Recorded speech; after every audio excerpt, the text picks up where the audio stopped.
सनातन शब्द चारों वेदों में नहीं है, कहीं भी नहीं। चारों वेदों में सनातन शब्द नहीं है। तो अपने भगवान शब्द चारों वेदों में नहीं है। चारों वेदों में अलख, निरंजन, अवधु ये शब्द भी नहीं है। ये अपने आप को सनातन कहने वाली परंपरा, विचार की पैदाइश, मांत्रिक तांत्रिक कालांध काल से अंधी हुई, लोक परलोक तृष्णा से अंधी हुई, ये धर्म नाम धंधा परंपरा है, वैदिक धंधा है, सनातन नहीं है। सनातन की बात तो बुद्ध करते हैं, गोरख करते हैं, जिद्दू करते हैं। तो क्या है इस भगवान शब्द का रहस्य, क्या है अर्थ और क्या प्रमाण है? देखो, सबसे पहले तो भगवान शब्द के कई अर्थ हैं और सब ने अपने अपने हिसाब से कई सारे अर्थ इसके निकाले हैं। सारे अर्थ गूगल पर अवेलेबल है, वो मैं आपको नहीं बताऊंगा।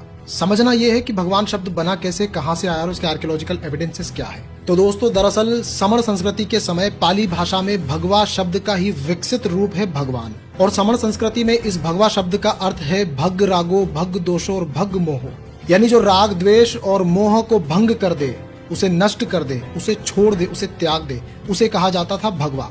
और समण संस्कृति में यानी कि लगभग 2600 साल पहले सिर्फ 2 लोगों को भगवान शब्द की उपाधि मिली, जिसमें पहले व्यक्ति थे तथागत गौतम बुद्ध और दूसरे व्यक्ति थे महावीर स्वामी जी।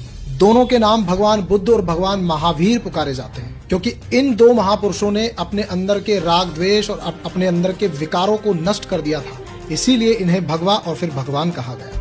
लेकिन समय के साथ इस भगवान शब्द का अर्थ बदलकर किसी मोक्षदाता, किसी अलौकिक शक्ति या किसी चमत्कारिक व्यक्ति के रूप में हो गया। जबकि समण संस्कृति में यानी कि 2600 साल पहले से लेकर जब तक समण संस्कृति का प्रचलन भारत में रहा, तब तक इस शब्द का अर्थ गुणवाचक था। पाली ग्रंथों में इस भगवा शब्द का जिक्र एक प्रेयर के रूप में मिलता है, जिस प्रेयर का यूज आज दुनिया के लगभग सभी बौद्ध देशों में होता है, और वो प्रेयर है इतिपिसो भगवा अरहम सम्मा संबुद्धो, यानी कि ऐसे ही तो है भगवान सम्यक संबुद्ध। आज बौद्ध भिक्खु अपने डेली रूटीन में कहते हैं नमो तस्सो भगवतो अरहतो सम्मा संबुद्धस्य, यानी नमस्कार है उन अरहत सम्यक संबुद्ध भगवान को, यानी भगवा, भगवतो, भगवते के बाद भगवान का विकास हुआ। अब मैं पुरातात्विक आधार बताता हूँ आपको। इस शिला चित्र को देखिए, ये भरहूत का शिला चित्र है जो महाबोधि पेड़ और सम्राट अशोक द्वारा बनवाए गए डायमंड थ्रोन का शिल्पांकन है। इसके ऊपर क्या लिखा है जरा पढ़िए, भगवतो साका मुनिनो बोधो। और ऐसा एक नहीं, ऐसे जाने कितने शिलालेख है जहाँ पर भगवान बुद्ध के साथ भगवतो, भगवत शब्द का प्रयोग हुआ है।